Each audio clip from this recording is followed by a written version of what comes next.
And it's Monday again, and it's another roll to roll. I'm Benj, And this is Art pretending to be Chase. And this is Dave, not pretending to be Chase. and that's the way we like it.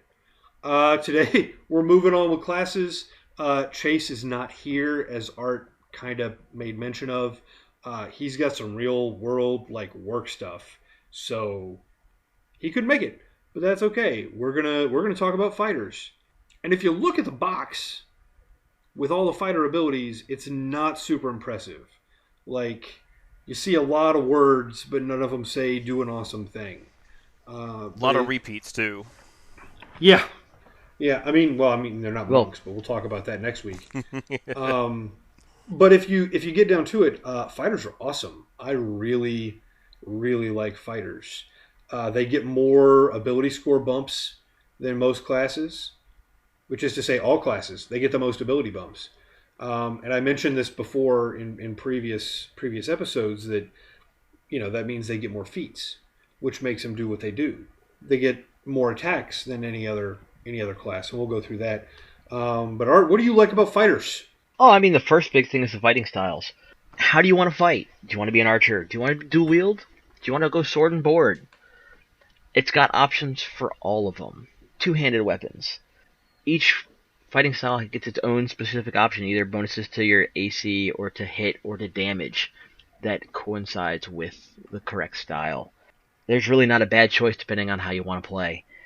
Beyond that, they got several other abilities. Dave, you want to go on to the next one? Yeah, so one of the cool things they get that's kind of a throwback to 4th edition is the second wind. They get to use it like once per day, they get it back after a short or long rest, and you basically throw a bonus action out to get hit points equal to a D10 plus your fighter's level. Just get a little bit of health back whenever you need to, which is pretty cool.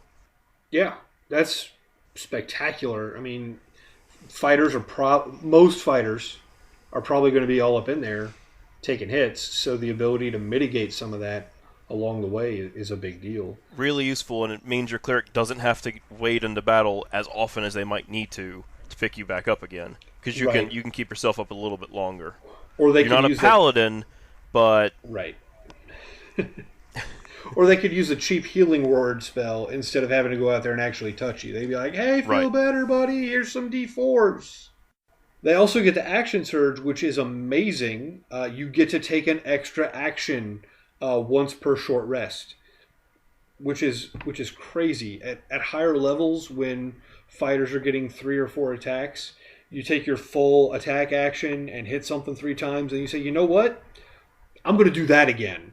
I'm just going to take 3 more swings." Because it's not you get an extra attack; you get an extra standard action. You could also use that to dodge. If you're really hurt and you use your bonus action to second wind, like Dave was saying, and get some hit points back, and then you're like, you know what, I'm still not feeling pretty good about this. Action surge, I'm going to dodge. So they're going to have disadvantage to hit me, and I get advantage on dexterity saving throws. Their good saving throws are strength and constitution. They get access to all armor, all weapons, all shields. Don't get a tool proficiency as a fighter, but you can probably pick some of those up later depending on your martial archetype, as they talk about. Later on, they also get a really cool ability called Indomitable, which, if you don't like a saving throw roll you made, do it again. Oh, that's a 3. I can do better than 3. Roll it again. Oh, that's 16. Maybe I'll live this time. And you can do that a number of times per. I believe it's a short rest. Nope, long rest. Number of times between long rest, but still, it's like a cheap version of the luck feat, right? So that's pretty swell. Then you've got your 3 archetypes: the champion, the battle master, and the eldritch knight. Dave, how do you like your fighter? I like the champion. Looking at it, it looks fairly unremarkable because it just gets a couple of small things. It doesn't get to do anything new. It doesn't get any extra abilities. It just makes the fighter better. So the big thing it gets is improved and superior critical. So 3rd level, when you first take it, you get improved critical. You get a critical hit on a 19 or a 20. Double your critical threat range. That's awesome. At 15, it goes up again to 18 to 20. So then you're critting, 3 times as often as anyone else would. 7th level, you also get Remarkable Athlete, which is pretty cool. You get to add half your proficiency bonus rounded up to any strength, dex, or con check you make that you don't already have proficiency with. So if you're not proficient with your acrobatics or athletics, you still get to put half of that proficiency bonus to it just because you're just an athlete. 10th level, you get to take a second fighting style. So if you took, for example, defense, and you're like, you know what, I want to be better at that, you can also pick up protection to help protect your allies. Or if you want to like pick up archery because you want to be a little bit better if you're fighting like a dragon or something that stays at range, you can do that. And their capstone ability is Survivor. At 18th level, you regain hit points equal to 5 plus your con modifier if you have no more than half your hit points left. If you have 0 hit points, you don't get that. But if you got less than half of the tank there, you get a little bit back. So you're Wolverine. Yeah, A little bit. You're like a really, really cheap Wolverine. Like Low budget Wolverine. You're like low budget Wolverine right there. But yeah, that's how I like them. I like the champion. They're very straightforward and they're really cool to play, especially if you're just starting out in 5e. First off, I recommend Fighter if it's your first time because it's an easy class to pick up. You don't have to learn a whole lot of really weird systems or anything. It's fairly straightforward. Pick it up, grab a weapon, start hitting things. And Champion is also very straightforward, but really cool. They get some really good abilities that make you better at what you are. One other aspect of the Remarkable Athlete, Dave, that does include your initiative. Because it's a dex check. Yeah, it's a bards dex get check. the same thing on nice. On I believe concentration checks and dex and initiative rolls. Yeah. Nice. I just had a thought because I was reading the archery entry there. It's a +2 bonus to attack rolls you make with ranged weapons. It didn't say bows.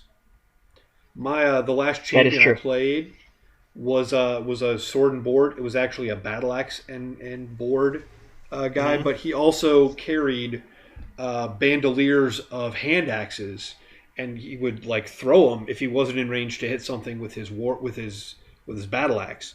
I like to call hand axes strength daggers, but they're a thrown weapon, and you get a +2 bonus to attack you make with a ranged weapon. So thrown is range. So that's.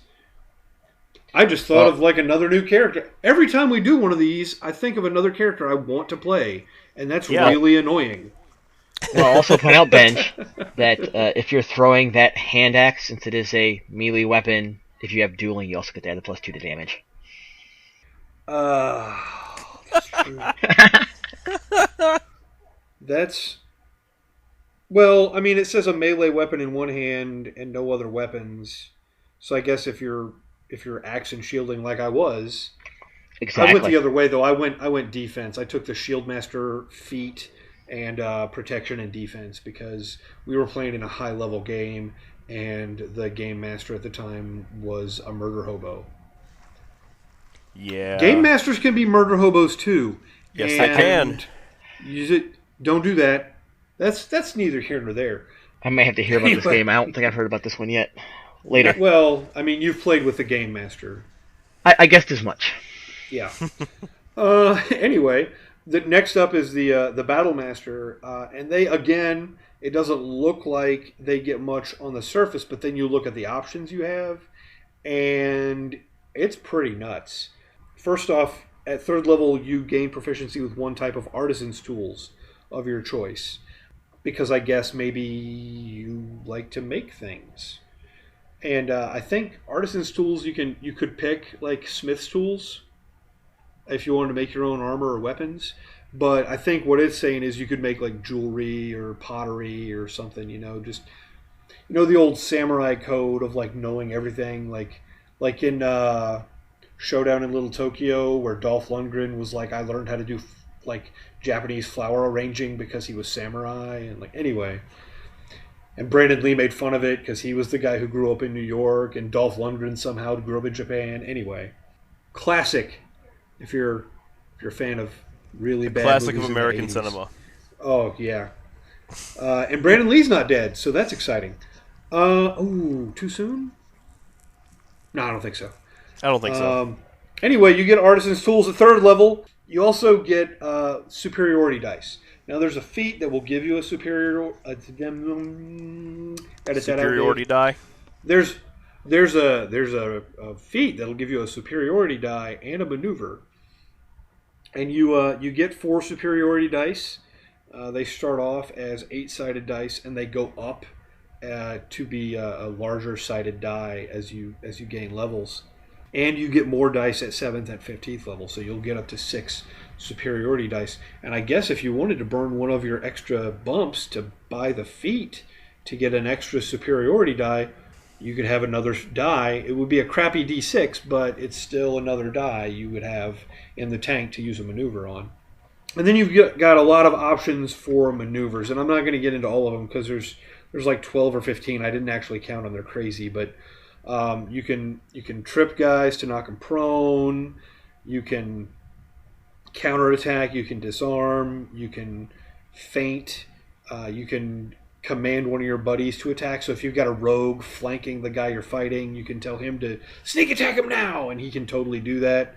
If he decides he wants to, you probably are going to talk across the table and say, hey, do you want to hit him now? And your rogue will be like, yeah, I want to hit him because that's the thing I do. I hit things. So that's, anyway, but you'll expend a superiority die. You'll roll that 8-sided die or whatever sided die that you have and add that roll to usually your damage.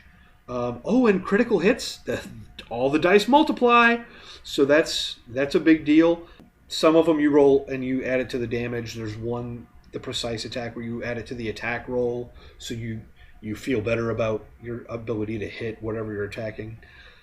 And then you've got a saving throw that is the same as a saving throw for a spellcaster. It just uses either your strength or your dexterity modifier instead of your wisdom, charisma, or intelligence. At 7th level, you can spend a minute observing or interacting with another creature and learn some information about it. It's any one of their physical stats, their armor class, how many hit points they have right now, how many class levels they have, if any, and how many fighter class levels they have, if any. So it's one of those things, like if you want to like see your opponent's like character sheet or part of it, that's a thing you can do.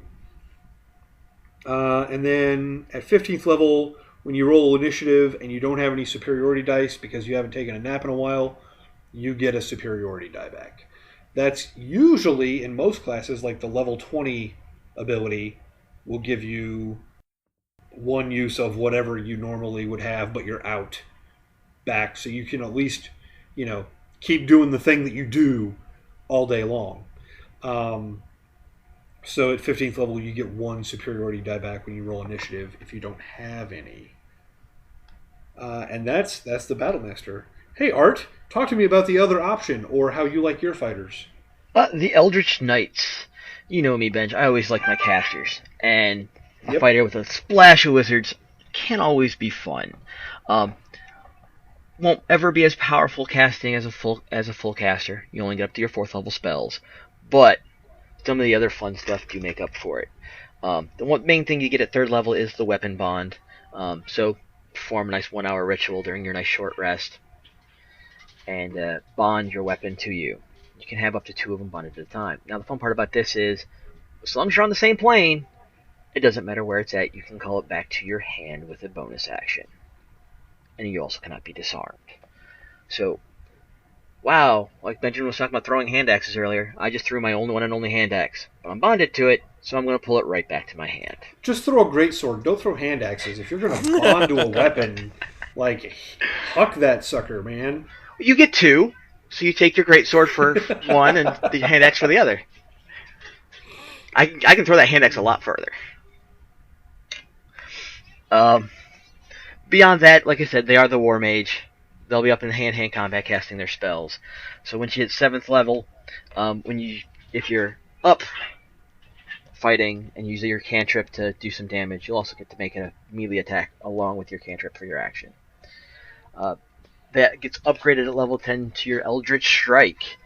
When you hit a creature, you can give them disadvantage on their saves. So I'm going to hit you. I'm going to give you disadvantage, and then I'm going to action surge and hit you with a fireball. And you know what? Disadvantage to saves. Better chances of doing Danger full close, damage. man. Danger Exactly. close. At 15th level, you get up to the Arcane Charge. Kind of like the War Magic, except for instead of it being a cantrip. Nope, shoot, I'm on the wrong one. When you use your Action Surge, you can teleport up to 30 feet. You can do it before or after whatever you're going to do for your Action Surge. So, you move your 30 feet, beat up somebody, Action Surge, teleport to the next person, continue beating them up. The last one's the Improved War Magic. That's what I was just thinking of. When you cast a spell, you can also make one weapon attack as a bonus action. I think that's all the main ones. What did I miss, Benj? I know I missed something. Well, you didn't talk about what kind of spells you could pick. They do limit you not only to because you're a half caster and you only go up to 4th level spells. You're also only allowed to pick Evocation and Abjuration spells, which is honestly, if you're a fighter, that's what you want. Abjuration spells are your protective spells, and Evocation spells are your really flashy, hurty spells. So, and they're basically wizards because they run off the wizard spell list. So their spell save DC is based off their intelligence. So you need a smart fighter. Or a headband. Or a fighter with a headband. Yeah. What are some good choices for abjuration and evocation spells that a fighter would use? I mean we've been picking the good ones out of for like the cleric and the bard and whatever, and the druid. So what are some good options there? They'll tend to go similar. I mean, I was with you at the bard. You pulled up the fireball for stealing from the wizard. That's always there. Shield's always a good there. one.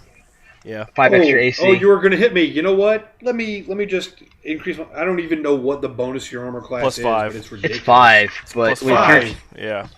If you've got a plate armor and a shield, even if they're not magical, let me have a 25 AC. And then heaven help you if you've got a bard in the party with cutting words. I just rolled a 32 to hit you. Well, that's nice. About that, you're still gonna miss. And a sorcerer with bend luck, and there you go. Like nobody's hitting this guy. Protection from elements, is that an option? That's what I'm double checking. I was just looking. I mean, you're the evil and good for the protections in there. Yeah. For cantrips, Blade Ward wouldn't be a bad one. Yeah. Man, I really missed the 3rd edition Player's Handbook where they had all the spells listed by spell school. By spell school, yeah. By class and by spell school. So, like, the wizard had, here's your necromancy and your abjuration and your universal and your evocation and your transmutation and all of that. Good stuff. From the Sword Quest guide, all your weapon attack spells, like your Green Flame Blade, your Blooming Blade. We haven't talked about that book yet. We're sticking to the Player's Handbook until we get to new books. Well, sorry. But you could use something from another book. Let's see. I'm just thinking of good choices for the class off the top of my head. What's Witch Bolt? Witch Bolt creates an arc of lightning between you and the target. No, I'm saying what school. I know what it does. It's good. I think it's necromancy, but don't quote me on it. I'm getting there. It's evocation. Take Witch Bolt. Yes. Take Witch Bolt. Because now you're concentrating on the spell as your action, but you're using your action as a spell, so you can take your bonus action to whomp that guy who's attached to you by a bolt of lightning. Like that would work. And it's like a D12 lightning damage. Like D12. It's not bad. I'm sure you can get a lot of really good stuff in there. Tell us in the comments what spells you like for your Eldritch Knight. Looking at like the 4th level spells too, like Fire Shield might be cool. I don't know what it is, as what school it is, not what it is. Stone Skin Abjuration. I don't know how it couldn't be. Oh, unless it was Transmutation. Yeah, that's what I'm thinking. Fire Shield is evocation, so you can use that. That's a good option. Stone Skin is abjuration. Awesome. Use Stone Skin. Get resistant. Hey, look, now you're a barbarian. I mean, I think Stone Skin's expensive though, because as a wizard type caster, you're going to have to expend your material components. Oh, only 100 gold. Oh, okay. At the level you're getting it, that's nothing. That's yeah. And resistance to bludgeoning, piercing, slashing for an hour. Now you're a raging barbarian for an hour. That's good stuff. Ice Storm, is that evocation? Sure is. If your fireball's not going to do it, your Ice Storm will. Pretty much. Yeah, so there's some good options in there. Yeah, so I guess that's good for that. What else do we talk about when we talk about classes? Like a good race? Yeah, Dave, what race do you like your fighters? Let's get racist. What race do you like for your fighters? Racist. I like human because, well, human and variant human gives you another feat to throw on top you of need more all their feats. You gotta have more feats. Gotta have more feats. I mean, the thing I learned from 3rd edition is that fighters get the feats. Yeah. And more feats equals more better. So, right. But right. Off of that, if you go half-orc champion, I know Benj has words to say about that. I have a spreadsheet to say things about that. Check out our website. There is a spreadsheet. There is. And I was watching another show because, like I said in the first episode, you can't spit at the internet without hitting a D&D show. I was watching another show, and they were talking about one of the fighting styles, the two-weapon, or not the two-weapon, the two-handed... The great weapon. The great weapon fighting, where you can't roll below a 1 or a 2. That's going to change your average damage, like, hard. Because now you've gone on 2d6s from a 2 to a 12, being an average of 7 damage, to a 3 to a 12, giving you an average of 7.5 damage.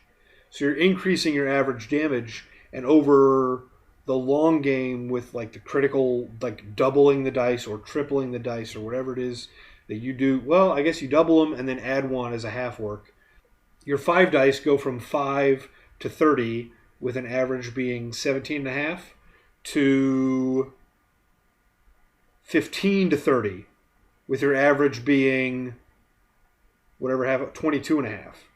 So that's a big jump on your critical damage if you do that. So I feel like I need to add more lines to the spreadsheet. I'm not gonna, but I feel like I should. So that's seriously, half-orc champion with a great axe, just in D12s. It's just, and 4 attacks around, and advantage if you've got a friend knocking people down. It's the numbers, they get big. They're exciting. Dragonborn, honestly, any race will work. With the any race can make a fighter. Possible exception of a tiefling.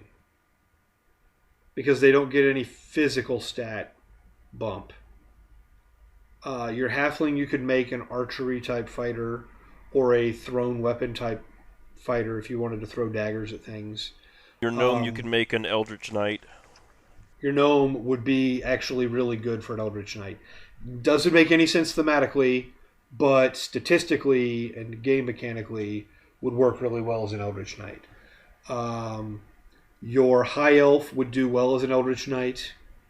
Your wood elf would do well as an archer. Honestly, so would your high elf. Do you want a wisdom bonus or do you want an intelligence bonus? Drow shouldn't be outside, so don't do that.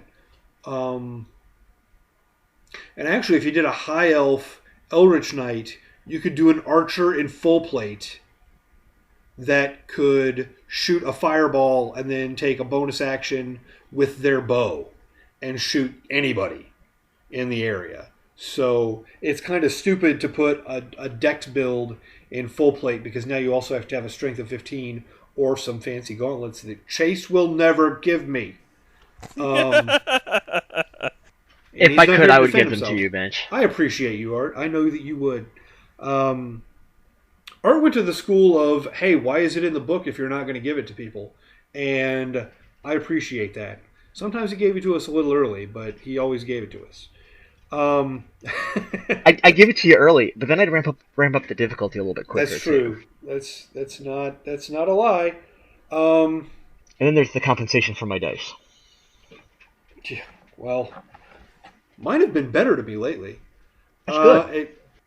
Mountain Dwarf, Hill Dwarf, those work. I mean, really, any race can be a fighter. That's the great thing about fighters.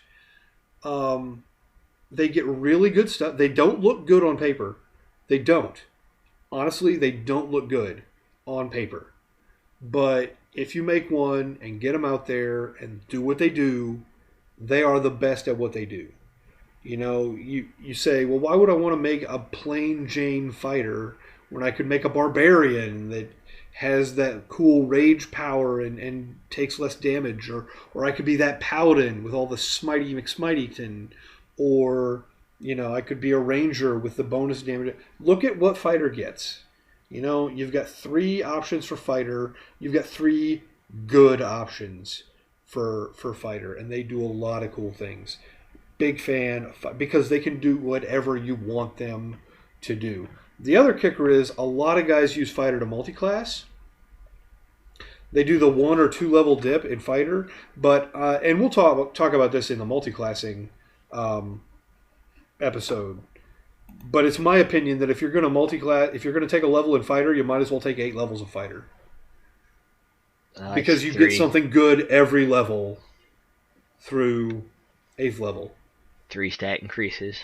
3 stat increases, an extra attack, a martial archetype, so you go champion and get improved critical.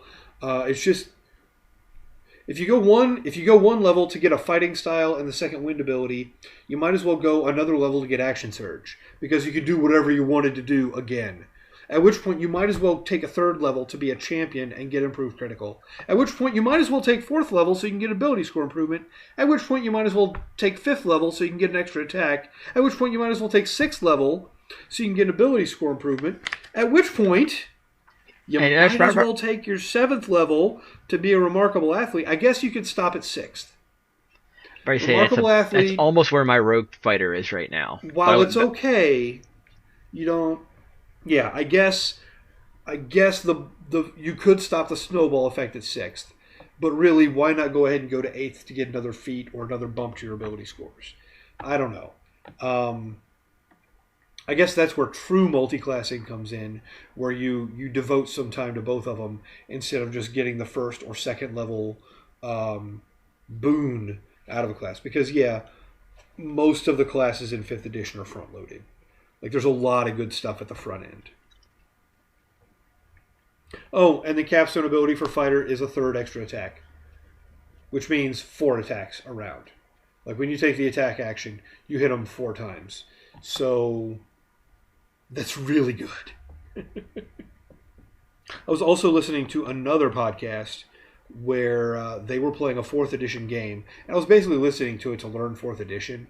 But some of them had played 5th edition before 5th edition released, because they were a podcast that did things and Wizard paid attention to them. And, hey, folks, tell your friends about the show, and tell your friends who work at Wizards about the show, so that we can do cool things.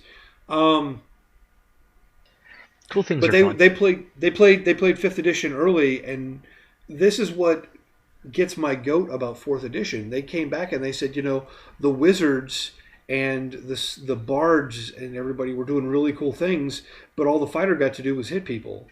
And I was like, did you not play 3rd edition? That's what fighters do, yo. They hit people. Because in 4th edition, everything was a power, and everything had a secondary thing that it did. So even your basic attacks or your at-will powers did another thing. And it was like, oh, well, all they do is hit things. But they hit them a lot! And really hard. But it's so boring. All they do is hit things. You know what? Players like to roll dice. And fighters roll dice. Fighters roll lots of dice. Just a few. Why don't you want to be a fighter? They're great. Anyway, I apologize for that tangent and talking to people who recorded things like 5 years ago. But, I've been waiting to talk about that since we started the show because I listened to it a while ago. Anyway, final thoughts about fighters. Dave?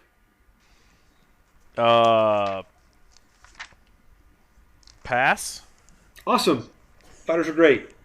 Fighters are great. Everyone needs their fighter. They need the front line tank. Sure. I mean, if you're going to have something, it might as well be a fighter. Awesome. Well, Dave, where can they find us for real this time? For real this time, they can find us on rolltorollblog.wordpress.com, on YouTube where you are now, on SoundCloud, and on Facebook. On SoundCloud, where you may also be right now. And the Facebook. All right. Well, as always, like, share, subscribe, tell your friends. Not because we're eager for likes and shares and subscribes, although it's nice, but because we're trying to build a community. Tell your friends and tell your friends to tell their friends. I'm Benj. Oh, this is Art. I'm Dave. Keep on rolling.